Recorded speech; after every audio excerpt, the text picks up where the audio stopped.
when you follow the money, you tend to understand the business a lot faster. Yes. I mean, because at the end of the day, a business is there to make money. Yes. So if you follow the trail of how the money flows, you will understand the business.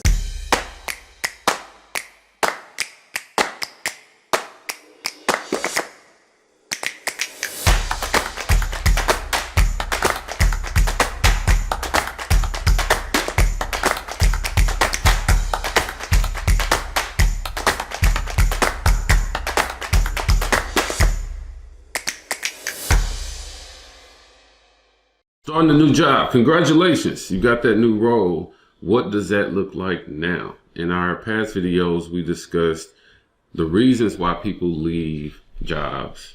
Good, bad manager, bad culture, looking for money, all that stuff. And the one previous to this, we discussed kind of what does it look like to leave, that whole process to leave. And now here we are. You got the role, you accepted the offer, you put in your notice. It's time to start a new job. What does that look like? Yeah, I mean, I think first is just being honest about, hey, it's going to be emotional. I mean, because even if you hated a job that you were in and you're finally leaving, I mean, there's a lot of emotion there. And even if you love the job and you love the team, like it was emotional for you to leave there. And then starting a new job, like you got to start developing those relationships and stuff. And I think the first thing is just being honest with yourself that, hey, this is going to be a partially emotional process. Yes. Now, I think after you have addressed that with yourself, I think then it's just like, all right, my thing is the first thing you want, I mean, some of the earlier things you want to make sure that you understand, you know, your role, like kind of how your role fits into the puzzle of the organization. Yes.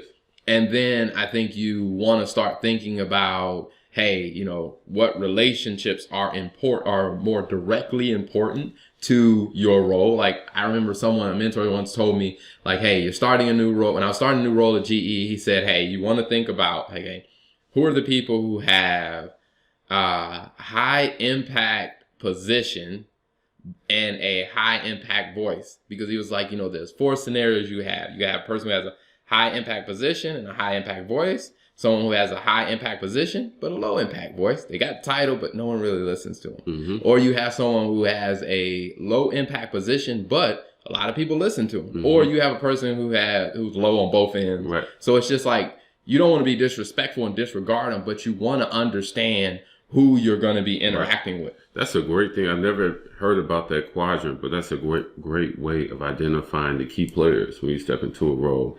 One of the things I want to touch on that you mentioned is that emotional kind of sobriety, I would say. Mm-hmm. We talked about it in the last episode, but the new role is like the new girlfriend, a new relationship, or new husband, a boyfriend, or whatever that is. But when you're leaving the old, don't bring that emotion to the new, because that can already come in damaged, or you're trying to overcome what you didn't like about the past, you know, the rebound job.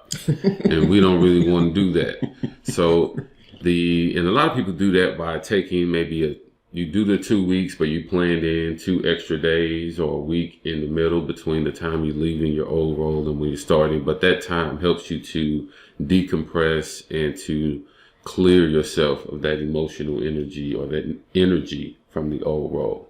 Now, you should be bringing on the best practices or ways of improvements or ideas that you have about creating change in the new role, in new company, or same company, different role. But you should leave back all of the energy of the old, because that can damage it. And to your point about the quadrant, the first question that I like to ask when I started my new positions is, how do we make money? Yeah. Like from an accountant and finance perspective, that's what we need to understand. How does money come in the door? Why do people call us? Mm-hmm. What service are we providing? What advice? What product? What is that makes people call us? What are our key expenses? That's why I like to start, so I can see the dynamic of what is the purpose of this business and what's our potential there. And I think that may be, you know, like I said, we may sound biased because, you know, accounting and finance is our background, but I do think when you follow the money, you tend to understand the business a lot faster. Yes. I mean, because at the end of the day, a business is there to make money. Yes. So if you follow the trail of how the money flows, you will understand the business. And I think also just as you start to understand, hey, this is how money flows through the business.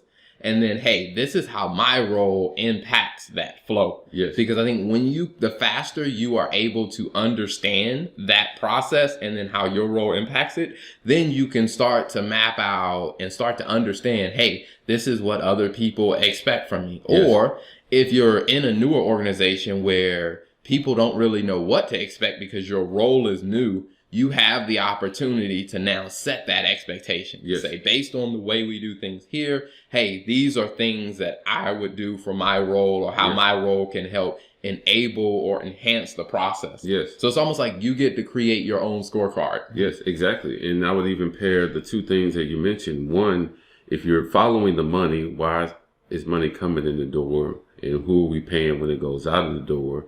To your quadrant of people, then you can identify, why is this person important?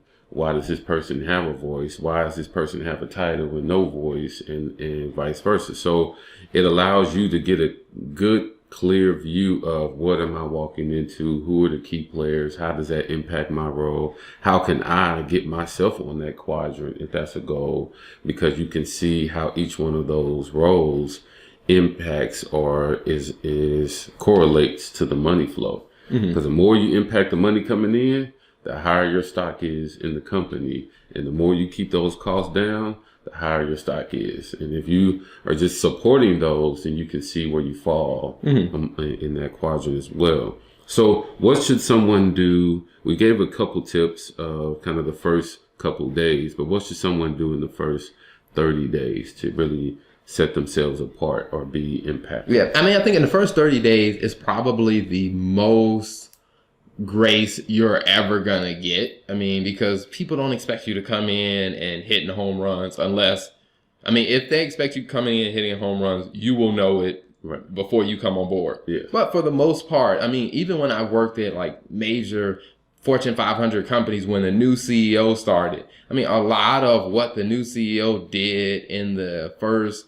90 days was really getting around, meeting with people in the business and understanding the business. And I think that that is probably the time where people will be most open to, hey, having a one-on-one meeting with you. Like, you want to understand what's going on here. Set up don't be prideful. Set up a meeting, sit down and actually have them explain to you, hey, what they do. Now, you want to have some framework of the business. Like, if you've been following the money through your own research, you'll have some context. But when you start sitting down, having meetings with, like I said, the people in those quadrants, it gives you a chance to start setting up those relationships you're going to need to be the most effective in your job. Yes. And that's understanding that team environment as well. I'll add to that, if you're a manager, who's on your team, meet with them to understand them, meet with the team as a whole. And one of the things I'll transition this into is learning the culture of your team and the culture of the company. Now, I'll separate this for a second, do a little private PSA. Be very conscious of the dynamic that you're creating when you enter a new culture. Because if you come in as, I am the lead lion and everyone needs to change to me, you're going to lose them. If you come in as, I am a cub and I want to learn the culture of the pride, then you're going to gain them more, even though you're developing to the lion. But you have to be aware of that culture. It's everyone's nervous. Who is the team? Are they going to like me? Are they going to like my management style? And on the same side or the reverse side, they're thinking, who is the new manager? We don't really know him. Or who is the new employee or team member? We don't really know them. Are they going to fit in with us? Mm-hmm. It's something that they were thinking about when they were interviewing. But now that it's here, the decision has been made, you're starting. It's really, really important that you really take a focused, intentional time to merge with the team. Yeah. No, I think that becomes very helpful, because I think my next thing I do after, understanding who I'm going to be working with is then I start looking for gaps, because I mean, there are gaps, because you got hired because there were problems that need to be fixed. So there are gaps or problems somewhere that you can address. And one of the easier ones that I often find is like when I come into a position as a manager where there are people who work at levels below me who don't have a clear picture of what the big picture looks like. Like they don't fully understand how their work rolls up into the big picture. And then there are people who are at levels above me. They don't completely understand all the details of what's going on below them. So one of the areas that I find that has been a consistent gap is as you follow the money and you start to connect the dots and you start realizing like, hey, this is something that's important to the process of how the business makes money, but not a lot of people understand it, to where you start bringing clarity to the gaps. And I think about like when I worked at Navistar, the Fortune 500 company, and I worked in investor relations. We brought in a new CEO, or we brought in an interim CEO. So one of the first things, and I remember sitting in a meeting with him, one of the first things that as we were preparing for the next analyst call with Wall Street, is one of the things he said is, and he had done a CEO role, was very successful at a prior company, which is why they brought him on. But he said something that really stuck with me. He was like, I'm the new CEO here. I probably have 90 days to 6 months to expose as many gaps as possible, because if I don't expose them now, a year from now, they're not going to give me the credit to fix it. So he was like, you know what? Let's get all of the mistakes, the dirty laundry. Let's get it out in front of people, because what we're doing right now in the first 90 days is this is what people are going to measure me back to. So he was like, you know what, let's just find all the gaps. And I think that when you start a new job, respectfully finding and pointing out gaps, like, you don't want to just throw a bunch of people under the bus, but you do want to call some attention to where, hey, here are some opportunities for the business to get better. And then you can kind of pitch your case of, hey, this is how I can help. Yes, and I think that's a great point to make, because in those first 60 to 90 days, and I took that as, let me get it all on the table so that it doesn't become my junk on day 91. Because in that first 30 to 60 days, it is, hey, I was looking at this and does this make sense? Or am I understanding this right? Or what's going on in this situation? On day 91, it's no longer, you just got here. It's kind of, no, you're here. That was your problem. Like, it's no longer about the old leadership. But I think that's an excellent point, because as you said, now you set the benchmark. Now you can come in and prove your value. This is where we were, or where we are when I started. And this is where we are now. This is all the change, the growth, the value that I've been able to create, to add, whatever that metric is. Let's get it out on the table, because I want to make sure that, one, we set us a valid benchmark, but, well, one, a valid benchmark. Two, let's get the junk out so it's not my problem. And three, we can really show our growth as a team and my impact, and really support why you hired me. Yeah, because I think if you think about it backwards and you say, okay, all right, a year from now, what type of discussions do I want to be having, or do I want people to be having about me and my performance? So like on day one, you say, okay, a year from now, I don't want people to be like, hey, he should have found this issue, or he's been here a year and we're still finding issues here. I want them saying like, hey, when he came in, this was at this point. Now that he's been here, we've seen improvement. So it's almost like you have the advantage of setting up your scorecard. Like, you really get to kind of set the bar and almost tell people, hey, this is what you can measure me on now that I'm here. So a year from now, when we sit down to have a discussion about my performance, I'm going to take you back to the things that I set in place, all the problems that I pointed out, and here are the projects that I worked on to improve it. Now, again, you need to make sure those actually matter to how the money flows in the business. Because I've seen some people take that approach where they identified all these problems. The situation was they identified problems that nobody cared about. So they spent their entire first year working on problems that nobody was paying attention to. And it's like, yeah, you made progress in those, but nobody cares about those. Right. And that's Excellent point. If you can tie back your progress, your change, your value, your impact to the money coming in the door, more money coming in the door, keeping the money in the pocket by not spending it, then you're going to really prove your value sooner rather than later. But you have to understand those flows of money before you can really be able to show growth or progress to that. Yeah. Question. How soon should you ask your boss or hiring manager, whoever brought you in the door, for a review or feedback? I think I would personally say on probably within the first week, what I would do is already ask that question about, hey, what I would like to do is 3 months from now, I want to do a review, or 6 months from now. Like, you plan it like that early in advance. So one is, the grading's coming, they know the grading's coming, because I think what happens a lot of times is, let's say if you wait a year to ask your manager for a review, in reality, most managers are not sitting around thinking about, hey, what effective feedback am I going to give them? Like, it's different when the manager knows. I mean, there's a reason why managers usually only give you feedback annually, because they know the company requires them to give you an annual review. But if they know that, hey, we've already set it on the calendar that 6 months from now, I'm going to sit down with this person and I'm going to give this person a review. They're thinking about it along the way, because, I mean, most managers, when annual review comes around, manager spends the night before trying to pull together some notes. So like, hey, what did they do? Or what didn't they do? And usually you kind of get half-ass answers. Yep. But I think that if you can set it up to where, hey, there is an expectation to where the manager knows, hey, I need to be thinking about what am I going to say to them in 6 months, or what am I going to say to them in 3 months. And I think you can even be more strategic to say, okay, all right, these are the problems I address. These are what I'm going to do about the problems. And what I want to do is sit down 3 months from now and talk about these specific things, to where you're then almost making it easier on your manager to give you more effective feedback.